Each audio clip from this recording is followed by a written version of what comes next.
Orang itu tidak pernah tahu. Kadang-kadang Allah itu kita tidak pernah tahu. Andai kan boleh dibahasakan, kita tidak pernah tahu cara berpikir Tuhan. Jadi Allah itu zat yang mau, ya itu tadi otoritasnya penuh. Makanya saya pernah cerita di mana-mana, di kitab-kitab yang saya baca itu ada 2 orang yang ahli neraka, sudah di neraka. Ini sekaligus ijazah, saya ulang lagi sekaligus ijazah, bisa dipraktekkan nanti itu. Setelah itu 2 orang ini dipanggil ke surga sama Allah. Allah itu tanyanya ya aneh, enak di neraka, ya udah enak di neraka. Ya gak enak di neraka kok ditanya enak enggak ya gak enak.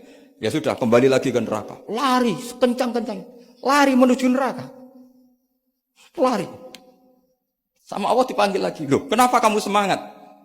Ya Allah, saya ini kapok, saya ini trauma. Dulu ketika engkau perintah, saya ini lelet sekali. Disuruh sholat lelet, disuruh zakat lelet. Maka ini dengan perintah saya semangat, supaya nggak ngulang kesalahan yang sama. Akhirnya sama dipanggil, ya sudah di surga aja. Di surga. Karena semangat lari menuju neraka.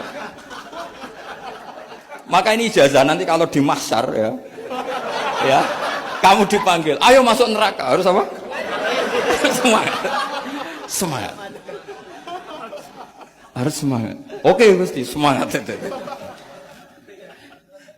Lah repotnya kalau nggak dipanggil lagi. Akhirnya barokahnya semangat itu dia disertai. Kita tidak pernah tahu cara berpikir Tuhan. Nanti kan boleh dibahasakan seperti itu. Yang satu, ayo kembali lagi ke neraka. Tolah itu. Jalan noleh lagi. Sampai itu gak semangat noleh lagi. Terus ditanya sama, kenapa kamu tolah gitu? Saya tidak pernah ngira ya Allah ketika engkau panggil di surga. Kemudian engkau kembalikan lagi ke neraka. Ya sudah kamu di surga saja. Barokahnya husnuzon. Jadi Tuhan itu unik. Makanya dalam tradisi ulama itu ad-dinu ar-riwayah, agama itu riwayat.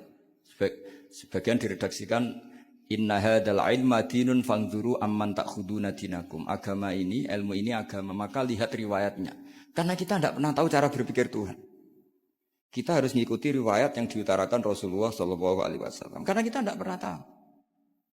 Kayak tadi ada orang diinjek, kita mesti kan terprovokasi ingin bela yang sujud menyalahkan yang injek. Tapi ketika yang sujud mencatat nama Tuhan, Allah tidak akan memaafkan kamu. Itu Tuhan tersinggung karena sifatnya direduksi satu, diambil satu, disembunyikan satu. Loh ada kan dia begini mungkin malah Allah maklumi. Saya tidak akan maafkan kamu. Enggak apa-apa Allah, kan saya. Kan tidak mencatat namanya Allah. Selama hidup saya tidak akan maafkan kamu. Allah enggak akan tersinggung. Karena dia sebagai manusia tentu punya dendam, punya rasa mangkel, punya emosi. Tapi kalau ketika bilang Allah tidak akan maafkan kamu, berarti dia mencatat statusnya Allah. Dan Allah disifatkan hanya satu dari sifatnya Allah, yaitu hanya sifat menyiksa. Padahal Allah punya sifat memaafkan.